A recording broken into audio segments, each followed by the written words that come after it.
ऐका बालमित्रांनो, आज तुम्हाला मी एक छोटीशी छान कथा सांगणार आहे.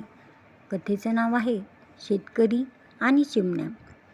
एक सुंदरसं खेडेगाव होतं, डोंगराच्या कपारीच्या मध्ये वसलेलं. त्या गावामध्ये एक गणाप्पा नावाचा शेतकरी राहत होता. तो दिवसभर आपल्या शेतात काम करत असे. एकदा त्याच्या शेतात चिमणीने घरटे बांधले. त्या चिमणीला 2 पिल्ले झाली. लहान पिल्लासह ती आनंदात राहू लागली.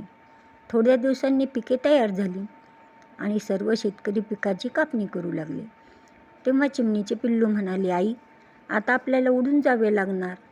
चिमणी म्हणाली, माझ्या बाळांनो, इतक्यात नाही, अजून शेतकऱ्याची पिके कापण्याची तयारी झाली नाही. एके दिवशी शेतकरी म्हणाला, शेजाऱ्यांना बोलावून मला पिकाची कापणी करायला हवी. चिमणीचे पिल्लू चिमणीला म्हणाले, आई, आज तरी आपल्याला उडून जावे लागणार. त्यावर चिमणी म्हणाली, नाही, शेतकरी काही करणार नाही. त्यानंतर शेतकरी म्हणाला की आज मी मजुरांना बोलावतो आणि शेतातल्या पिकांची कापणी करतो. तेव्हा चिमणीची पिल्ले म्हणाली, आई, आज तरी आपल्याला हे शेत सोडून जावे लागणार. चिमणी म्हणाली, आज नको.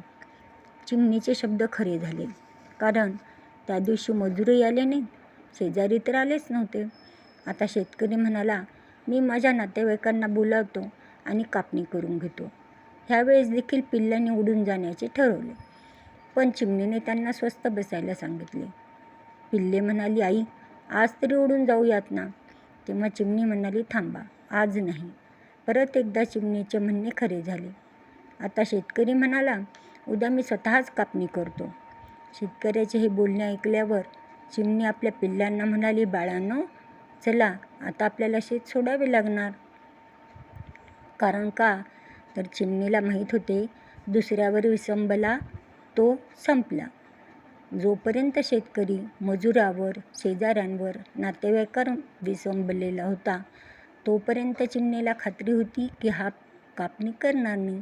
पण ज्या दिवशी शेतकरी म्हणाला की उद्या मी स्वतःच कापणी करतो, तेव्हा चिमणीला हे बोलणे खरे वाटले. आवडली ना मुलांना गोष्ट?